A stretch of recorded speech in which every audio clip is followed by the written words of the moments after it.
चंद्रशेखर बावनकुळे यांनी म्हटलं की छोट्या पक्षातील कार्यकर्त्यांना घ्या, छोटे पक्ष संपवा, अशा पद्धतीची जी भाषा होती ती कार्यकर्त्यांना संबोधित करताना क्लस्टरच्या बैठकीमध्ये त्यांनी काल केलेली आहे.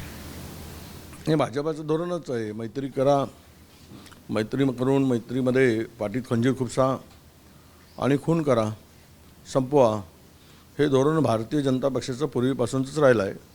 मला वाटतं की बावनकुळेजी बोलले ते खरं बोललेत, ते काही खोटं बोलत नाहीत, खरा बोलणारा नेता आहे. त्यांच्या मुखातून ते निघालं ते सत्य बाहेर पडलेलं आहे.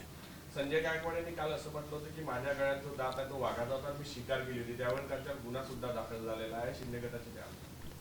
तर आता हे हळूहळू ज्यांना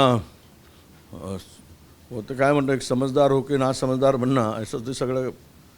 समजदारींना काही नासमजदारी जर जोड मिळाली तर ते असे बळबळ करून स्वतः जाळ्यात फसत जातात. त्यातून हा झालेला प्रकार आहे.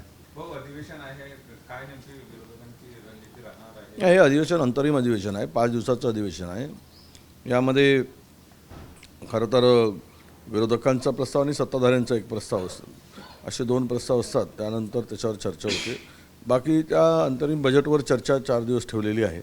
या पलीकडं त्यामध्ये कुठलाही प्रश्नोत्तर नाहीत किंवा लक्षवेधी नाही. आम्ही आग्रह केला होता की लक्षवेधी तरी किमान 5 दिवस घेतले पाहिजेत, कारण अधिवेशनाला पुढच्या अधिवेशनापर्यंत फार अंतर पडणार आहे. 5 महिन्यामध्ये लोकप्रतिनिधीला प्रश्न मांडता येणार नाहीत.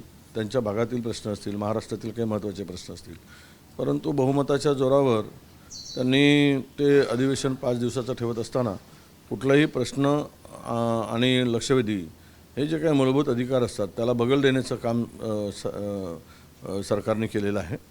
आणि यातून त्यांची स्पष्ट भूमिका आहे की कमी कालावधी अधिवेशन घ्यायचे, चर्चा होऊ द्यायचं नाही, कारण आपलं पितळ उघडं पडेल, ही सरकारला भीती आहे.